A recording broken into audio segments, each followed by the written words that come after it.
Okay, so we're going to start ripping at the top right corner using our red ripper.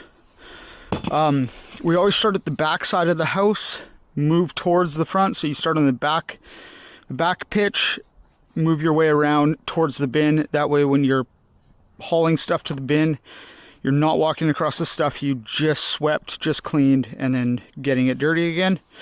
So I always start at the top right, and you start by pushing your ripper underneath and a light pop up. And I do 2 shingles at a time. That way it's easy to manage. When you got those first 2 ripped, you put your hand on there, grab this one, and keep popping the rest of the nails underneath. And then I take them, I lay them in a pile.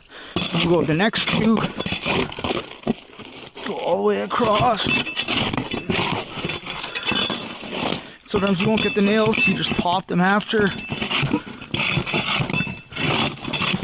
See what I mean?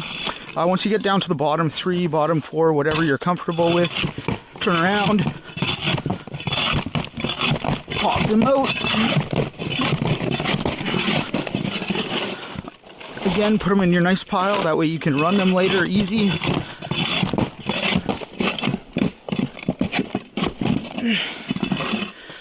And there you go.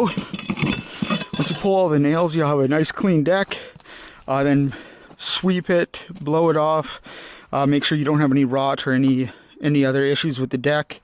And then once you're all done that, you're ready to go. Start a new roof.